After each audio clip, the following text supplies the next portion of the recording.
rats, especially the rats, all rats, and of course the one transmitting Lassa. Please, we said it when we opened this program this morning. We talked about cleanliness. Yes. Cleanliness, they say, is nearest to godliness. And so if you really want to, be close to God, keep your environment clean.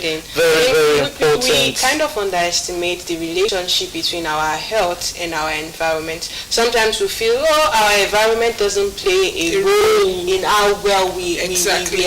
But it does. It does. Check your environment, because the kind of things you practice is going to actually invite these rodents into your apartment, into your house. Yes. So you need to be careful, and also check on your neighbors. If your neighbors are not keeping their space clean, you think it's none of your business. It is, because now you just found out that Lassa fever is contagious. You can actually contact it from others. So now you need to be very careful. You don't say when you see something, you don't say anything. This is the time when you see something, you say something, because it's going to affect you. In fact, if your neighbor is not cleaning his or her environment, please help your neighbor and clean it. If you can. For your own sake. For your own sake. If you can. I like that. Yes. If your neighbor is not cleaning his environment, so as not to get affected too, please clean your environment. Clean it for your neighbor. That is for someone who don't have work. Imagine the kind of, if you are doing the kind of job that takes your time, and when even cleaning your own environment, it's a whole lot of work. I wonder when you'll be able to clean another person's environment. Talk to the person to do so. It's not your responsibility. It's not your responsibility. If you can, they say it, they want to adjust. Out of shame or something. Alright, so let's go to the trending stories, and I have this one on those tertiary institutions. Workers embark on 14 days warning strike to shut down AAUA, Unimed, Agagu Varsity, and Poly. Imagine, this is still in relation to health. Okay, let me go straight into it. It says,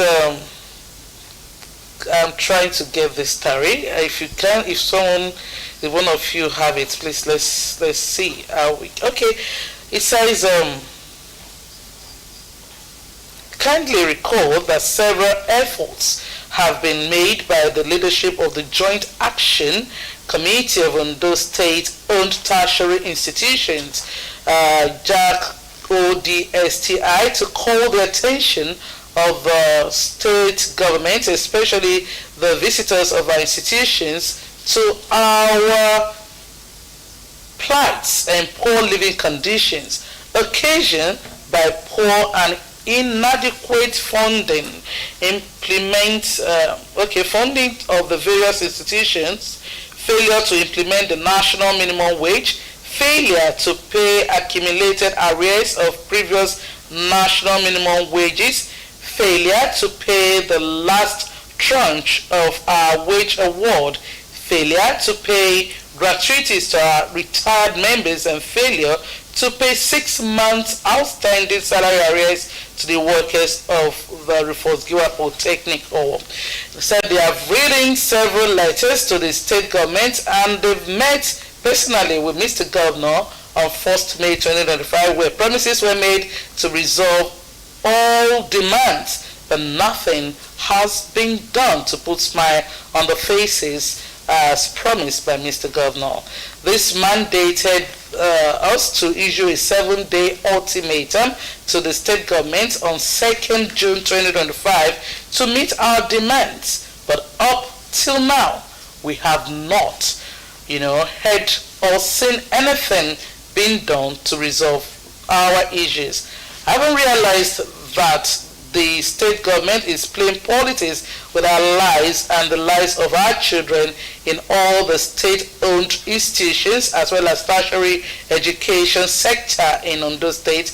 We have no other alternative than to direct our members to embark on a 14-day warning strike at first instance with effect from midnight yesterday, 19 June 2025. We are talking health, and our health workers are also thinking of going on a warning strike. But then all of these things that have been reeled out, that the government is owing them, they are humans too. They have families who depend on them. And so we as humans, we might want to say that it's not right because people will fall sick. But then they have responsibilities. They have family to take care of. They have children that are actually going to schools. They have bills to pay. They have a lot of rent to settle. And all that. So them going on the strike, in as much as we know it's going to affect others, but then we need to also put them into consideration. And I feel the federal government should just do the needful and do the right thing. Because these are people that are holding our lives. Oh yes, so you can't play politics with people's life. And so if promises have been made, please, we need to, the government needs to do the needful so that these people can actually go back. I mean, it's 14 days. 14 days is a long time. Anything can happen between that time. Alright. Okay, moving on to the next story, we have police declare war on drug peddlers at Ondo Motor Parks. Wilfred Afolabi, the commissioner of the police in Ondo State, has declared war against hard drug peddling in motor parks in Ondo City. In order to reduce the court activities which has led to the killings of many people in the state, Afolabi, who made the declaration on Wednesday at a stakeholders meeting held in Ondo City, assured that hard drug peddling would be stamped out of all motor parks in all the 3 local governments in attendance: Ondo East, Ondo West, and Ile-Oluji, Okegbo local government areas. According to him, security patrol would be intensified across all nooks and crannies of the local government areas to check criminal activities. Business Day reports that the meeting was organized by the 45th Commissioner of Police in the state under Community Safety Partnership Initiative to have first-hand information on the challenges of the people on security. The Community Safety Partnership Initiative also provides a platform for mutual trust between the police and the people to tackling crimes at the grassroots with the collaboration of all stakeholders. Speaking during the meeting, some of the attendees alleged that it's politicians that are responsible for the rise in crime incidents in the city, as they allegedly harmed some youth in pursuit of the political ambitions.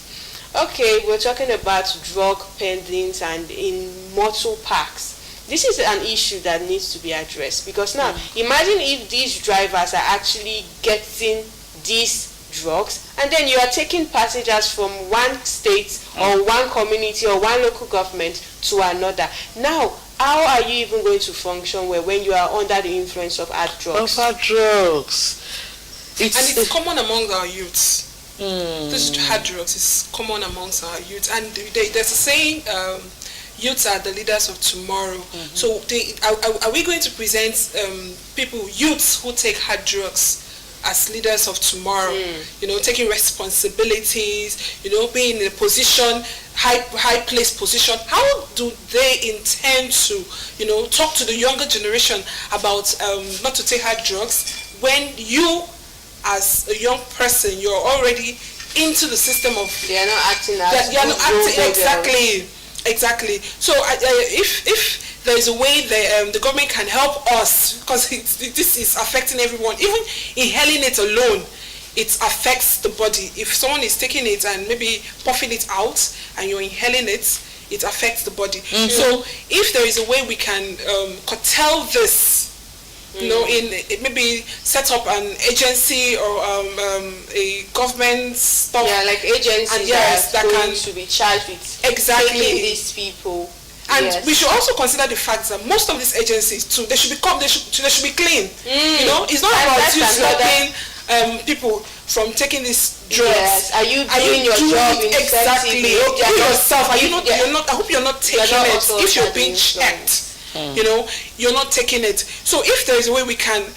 If you check some of these people, some of them, few of them anyway, they take this hard drugs, they seize it from these youths, and they take it themselves, they consume it themselves. So if there's a way we can set up an agency where even those in the system will be checked, maybe monthly, 6 months and all that, to know if truly they are taking it. And if they are taking it, they should be suspended. They should be suspended because they cannot be preaching what they don't do. Practice. Yes, so they should practice what you preach. Exactly. So that's it. You can't be taking offenders when you're an offender. You're offending. You know, for me, this story particularly that's to do with the motor park. And, you know, when you go to the garage to board a vehicle, if you're traveling, it's because you've your safety, you've put it in the driver's hand to land you safely where you're going. But at the end of the day, this same driver is the one endangering your life because he's into a drug. You know, it's a sad one. I know that the FRSC do a lot. You know, most of the time there's this town cry. They go to the parks to talk, to sensitize the drivers, the passengers about not taking drugs, not consuming alcohol before embarking on a journey. And I feel all of these efforts should start yielding positive results. If these people are not listening, if they are not doing that which they are supposed to do, I think it's time for them to start getting arrested. They should pick them up. You can see life, the sanctity of life. If it's in your hands, you take care of it. Because you cannot make it. Once the lives of people are in your hands, please, all of those things, when you come back home in the night, if it is, Yoruba will say baraku, if it is a must for you to take hard drugs for that matter, which for me I don't think is the right thing for you to do. There is nothing hard drug is doing, no advantage, no benefit of hard drug in your system. Nothing. It will only endanger your own life. But if you've chosen that's the path that is so good, so cool for you to take as a driver, please, when you get back home in the night and you retire back home, you want to rest, you can go ahead and take whatever you want to take. Sleep on it, wake up in the morning fresh, and then come back to what you're doing. That's what they feel. Because I wonder, I don't know the work of hard drug in the system. It's more damage the system. Yes, it's damaging to the system. So why are you taking it? Why are you taking it? Okay, moving to the next story. Tinubu in Benue visit hospitalized survivors of Yelewata attack. President Bola Tinubu yesterday visited Benue State in a decisive move to address the long-standing conflicts between herders and farmers, which recently escalated into one of the deadliest attacks in the region's history. During his visit, President Tinubu tasked the administration of Governor Hyacinth Alia with forming a robust Peace and Reconciliation Committee. The proposed committee is expected to include former administrators of the state, governors of neighboring states, traditional rulers, non-indigenous, and other critical stakeholders. As part of the long-term solution, the president has also requested a land for creation of structure ranging system in the state, stating it will help transition the crisis into a platform for peace and economic revival. President Tinubu expressed disappointment in the security agency, criticizing them for failing to make any arrests following the most recent massacre, where over 200 people were killed by suspected armed herders. Wow. This is... It's very sad. It's very sad.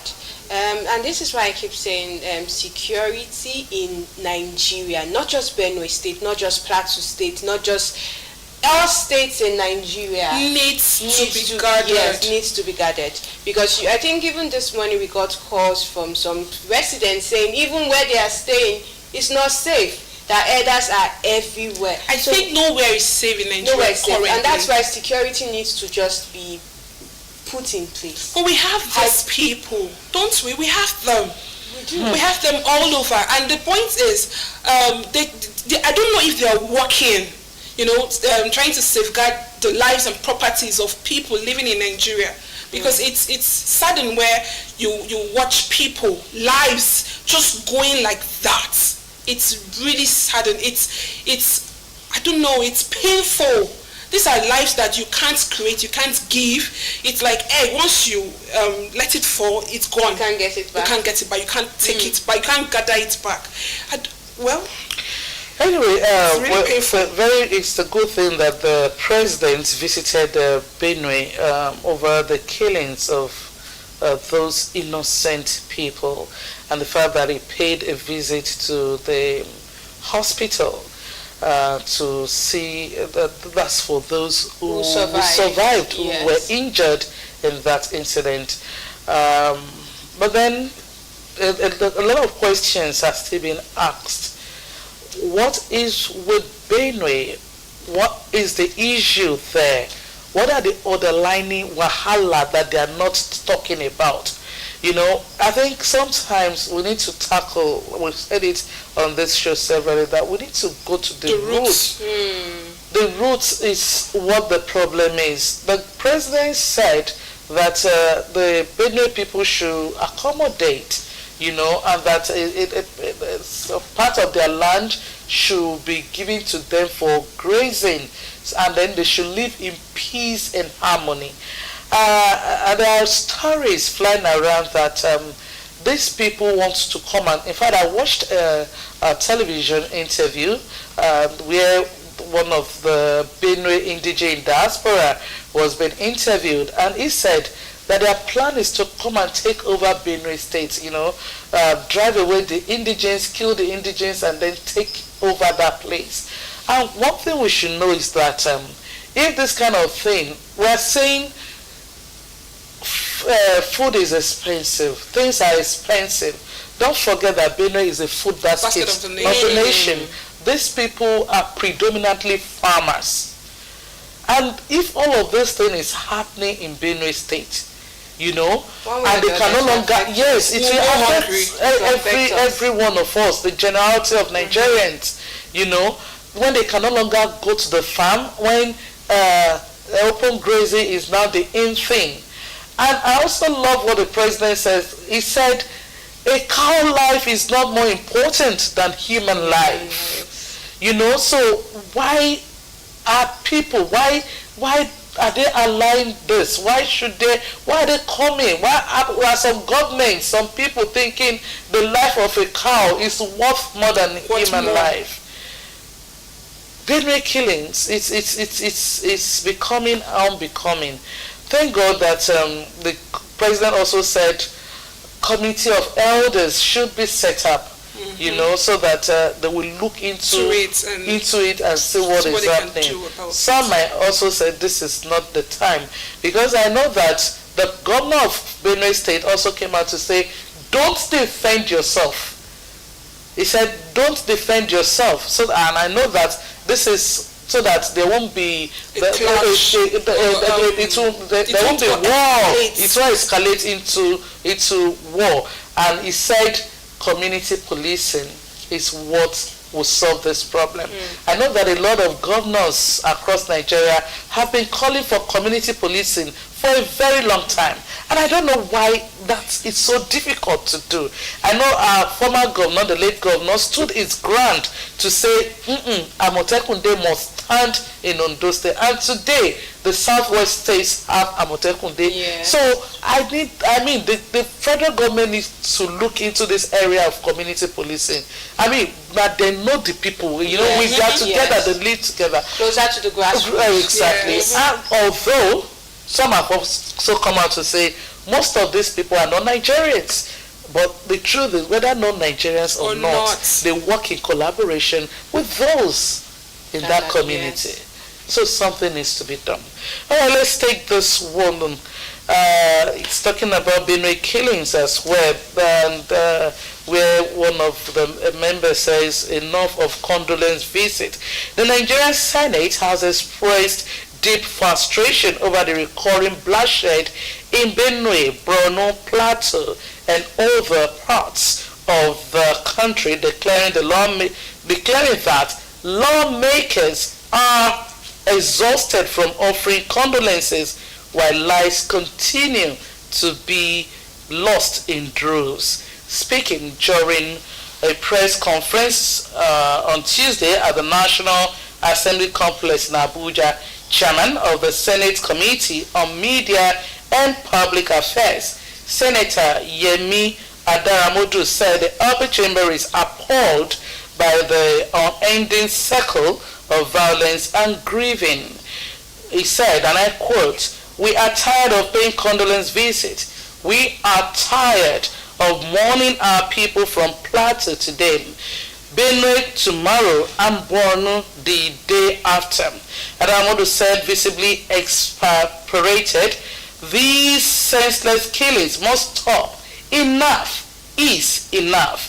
The lawmakers' remark come in the wake of the latest carnage in Benue State, where over 100 people, including women, children, displaced persons, and security personnel, were brutally killed by yet to be identified assailants.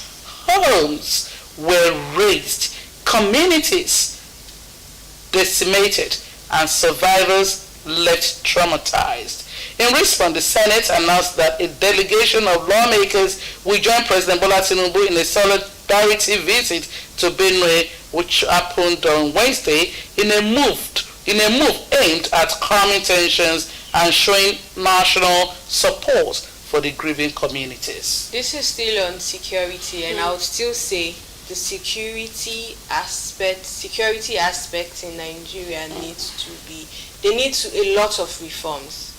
They need lots of reform. Security needs to. I don't even know what to say at this point. But a lot of reforms just need to happen. If you have to have community police, or you need, I don't know. But lots of things need to be done, because right now, imagine how people in diaspora seeing all of this happening in the news. Nobody wants to come to the country anymore. Yes. They keep telling you, Nigeria, that this and this is happening. Nobody wants to even come to their father's land, because they feel like the country is not secured or even safe enough for them to stay in. And that's why most of our people, they run away. That's why most people are running away. But where are you running to?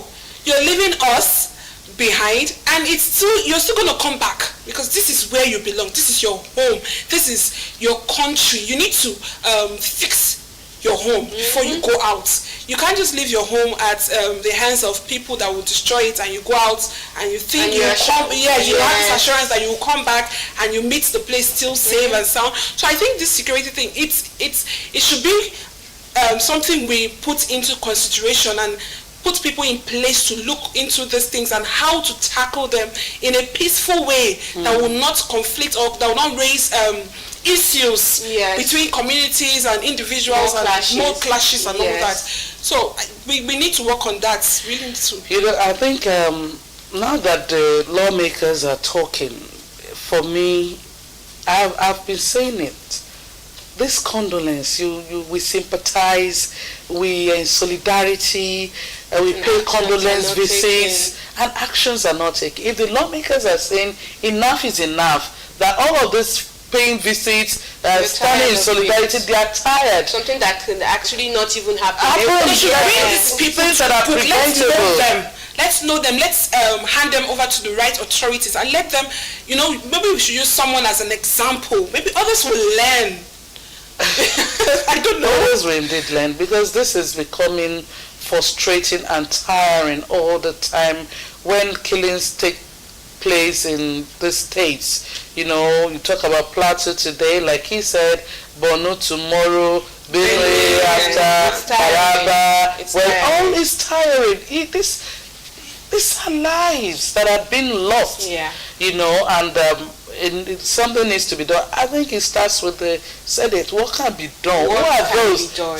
Some people have come out, sometimes I've tried to remember the person's name, who said people in high places are also sponsors of this. So those allegations. Yes, the allegations. Yes. Allegedly, that they are sponsors of these things. So sometimes I also sit and ask myself, why is it so difficult? Because each time these things happen, like Sharon said, nobody is held accountable. We don't hear that people are also, though there are times we hear of arrests, but we don't even know what comes out of that arrest.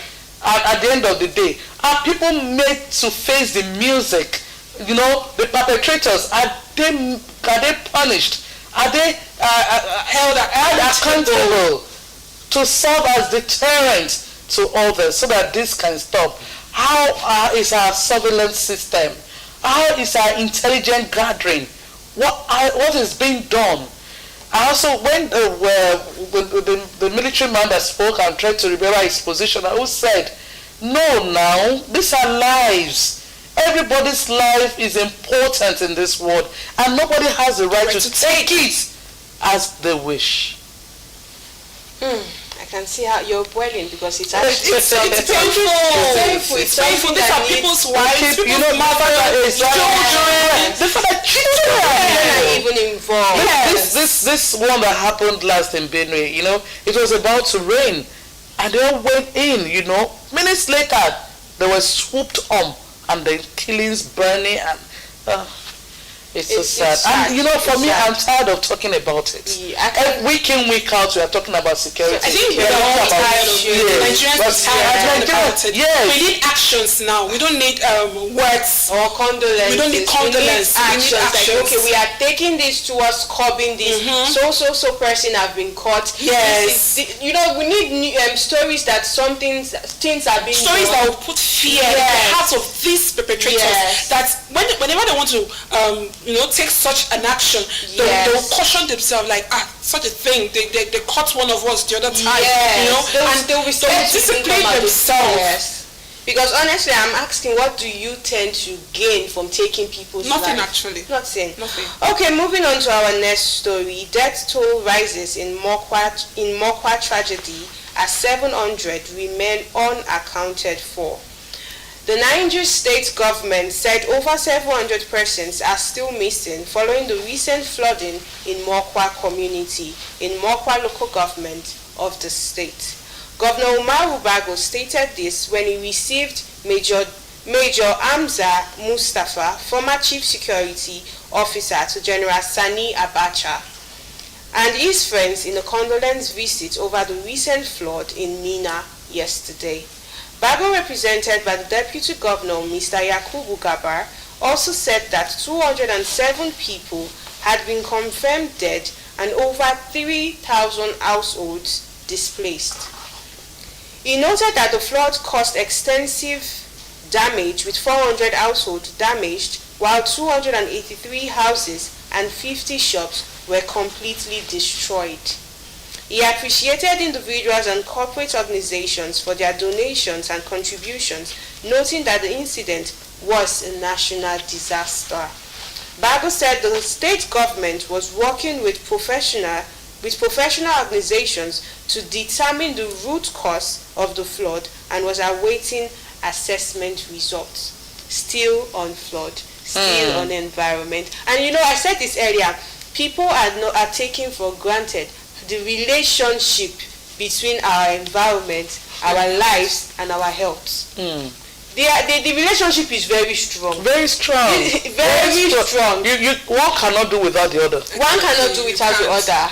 Because now you can see this is flawed, and we have over 200 people. And not to talk about houses that were lost.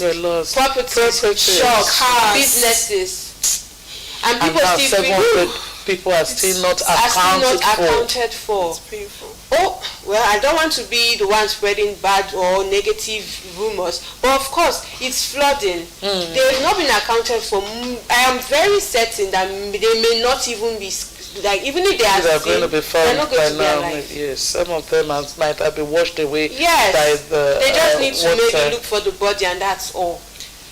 Please, we should stop throwing dirt into this water. We should stop throwing dirt into it. Because these things this dirt that are blocking these gutters, this waterways, the drainage system. They are blocking it. Please stop throwing dirt on it. I think as we are calling for emergency response, it's an emergency situation in the security system of this country. We are calling and asking governments, people, please, lives and all that. The same thing goes to the issue of flooding. This is becoming an issue, a very big issue in Nigeria, and it has to stop. It has to. All right. U.S. court jails 5 Nigerians, 9 years for $17 million fraud. The U.S. State of America court has sentenced 5 Nigerians over 159 years for combined jail term for defrauding over 100 Americans, companies and government entities to the tune of $17 million. This was contained in a statement obtained at the U.S. Department of Justice website on Wednesday and signed by acting U.S. Attorney of the Eastern District of Texas, Ray Combs. The statement, the attorney stressed that the defendants began the scheme in 2017 and targeted elderly and vulnerable people by deploying several schemes to obtain money from these victims. In some cases, the life savings of these victims, it's painful. After all these years of suffering, working hard, having savings for rainy days, and at the end of the day, it just gets wiped off, just like that. Just like that, your hard-earned money, your sweat, everything. Wow, I think this is a matter of fraud. Yes, it is. This is fraud.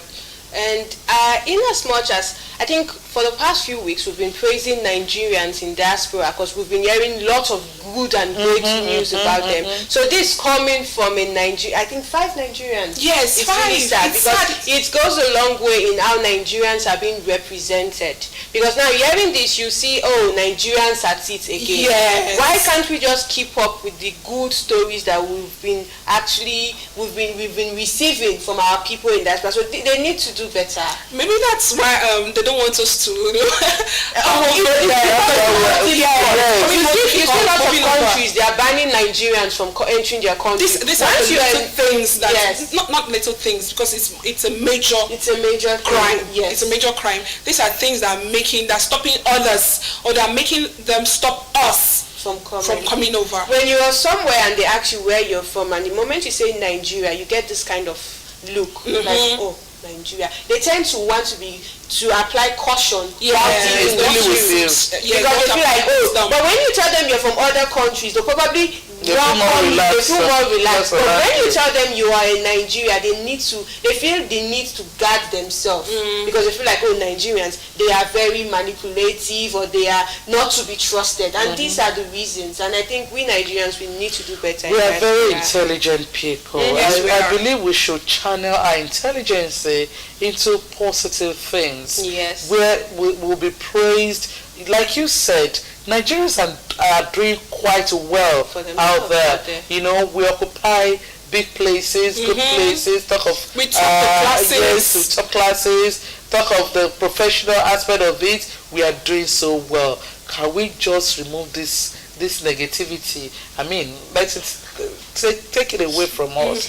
You know, the issue of fraud and how, when you read that story, the part that got me really, really sad, they are savings, life savings of money that people have worked for years. Wait for, you know, hustle. Wait no, they pay sometimes, but their hustle pay them, and yet someone somewhere will just sit down, you know,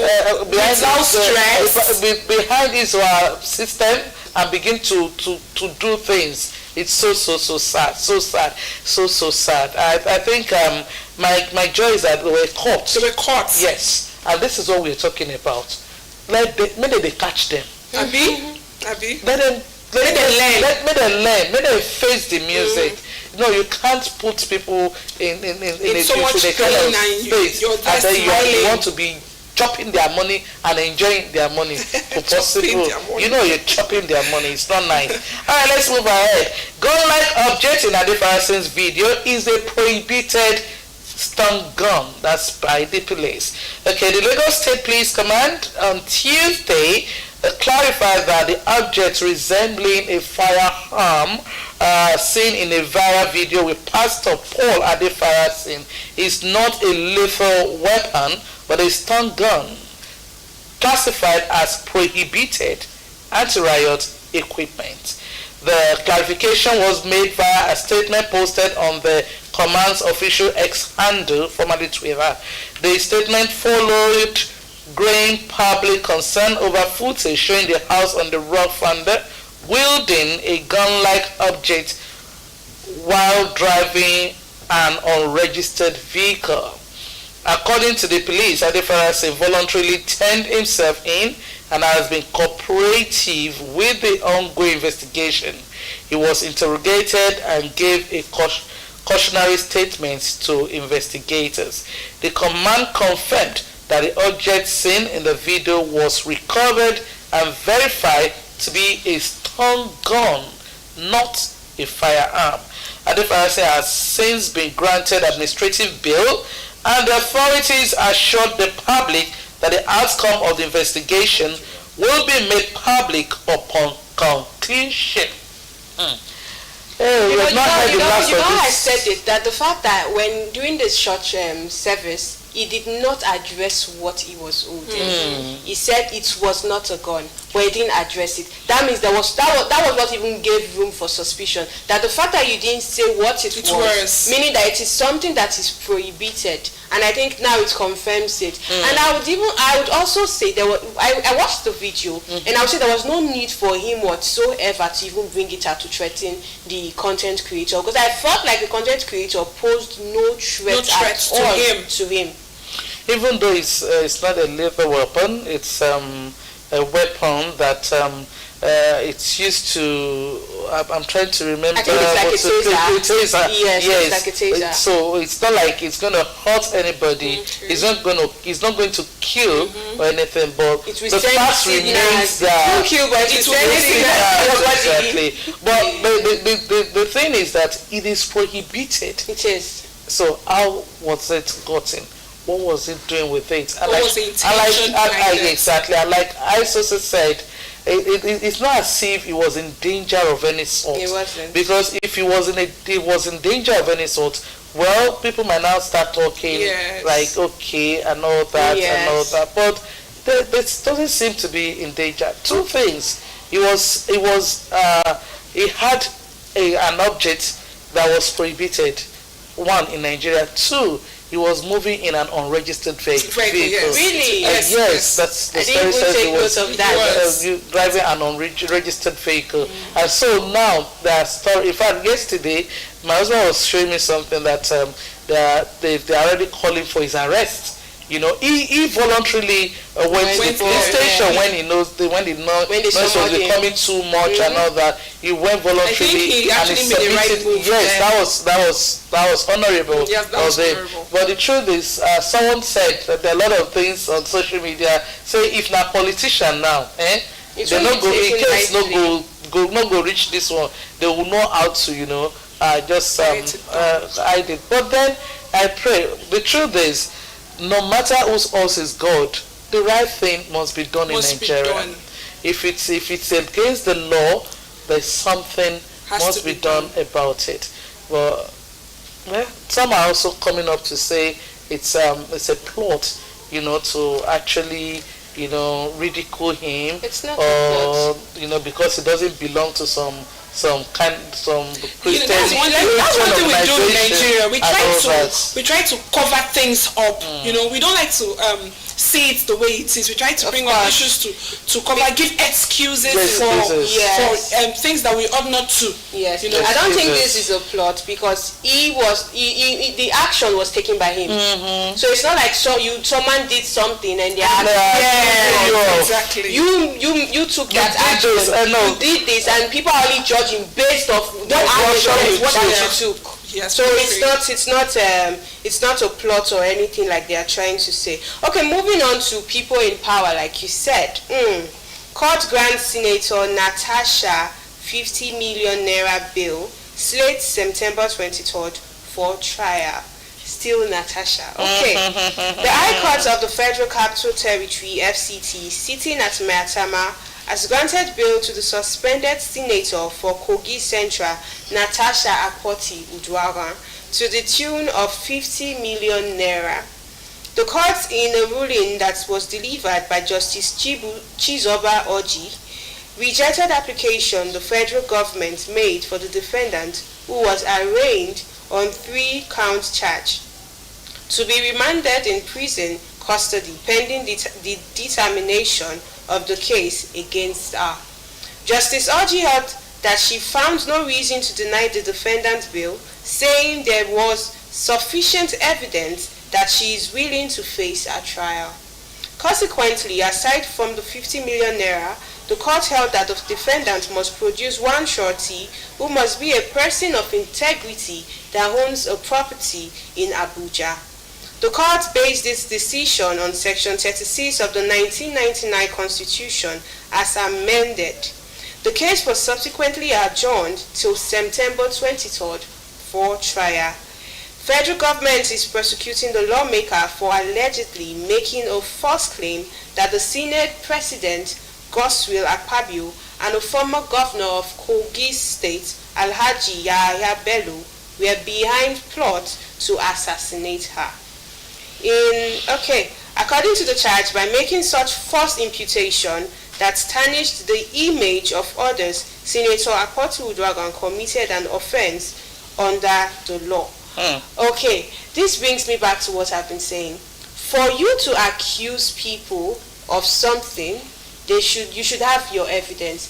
At first, this whole thing started with sexual harassment, and this is what has gradually resolved to now trying to assassinate her. Okay, first you came out and said the Senate President Godswill Akpabio was harassing you sexually. No evidence, yet you came out and you said that. There was a time she said she had evidence. Where? That she's going to bring it at the right time. The time is still not right. It's been 4 months and they've been deliberating on this. The time is still not right. Okay, now you said it has even turned to something that they are trying to assassinate you, and you feel it's still not time for you to bring evidence. And now even you coming out to say that the Senate President and the former Kogi State Governor Yahya Bello were actually alive and trying to assassinate you. Exactly. You still don't have evidence to back it up. She's even bringing up names, piling them up, and still nothing to show for. Nothing to show for. I think when she brings something to show for, we'll be able to know where the problem is, who started the fight. The two fighters. Who is telling the truth? Who is telling the truth amongst the two of them? Because at this point, one person and the other person. At this point, with the way it's going, it's more like she's becoming a backing toothless dog, because she just keeps saying this, and you don't have evidence to back up what you're saying. And the people you're fighting are not common men. These are men in political offices. In our defense, if I can do that, at first they said she wasn't going to show up for court proceedings. Okay. There was a time they said she ran away, that she wants to run out of the country so that she won't. But she's been attending court cases since then. Okay. Maybe we should just wait. Probably there's something coming up, right? Yes, She'll be cooking. She has some She's trying to spice it to up. actually unleash rather. So maybe she's just taking her time. But thank God that she was granted bail. That money plenty, 50 mil. But for people like them, it might not be so much of plenty money to another her. thing for her, she's trying to spoil. I don't know if I should use the word spoil. The way for other young girls to actually come out and voice out. They are actually being assaulted, molested and all that. She's actually people will not want to take it seriously. Or Be like, this is a thing for women. When women want people to manipulate, they tend to use this as an excuse to come out and get sympathy. And that's why she needs to do better. If she knows that this thing really that she's accusing the Senate president for is not true, then back out. Back out. All right, we've totally run out of time. It's time for us to start saying our goodbye on the show today. It's been an interesting one. For me, the aspect of the medical doctor we brought into the studio to talk about Lassa fever, things that you if you notice today, it's about lives, saving lives, security, our environment that we actually focus on. It shows that all of these things are important. A whole lot goes to you as an individual. In that space, what are you doing? Are you trying to help another person? Are you protecting yourself and your family and those around you? Is it just about you or other people? Sharon, let me start with you. Okay. Quickly, one word. Time is out. If I catch you, they throw it on spin for inside gutter. Now me first. Go arrest you. Okay, I'm so sorry. Okay, it's to Samoni Larry, and I'll say when you see something, say something and do the right thing. Meanwhile, Sharon, you're not a police officer. Thank you so much for being a part of our word today. Perspectives return on next Friday. For me, I'm off to I'm there. I don't know where this. I'm coming with you. Bye-bye.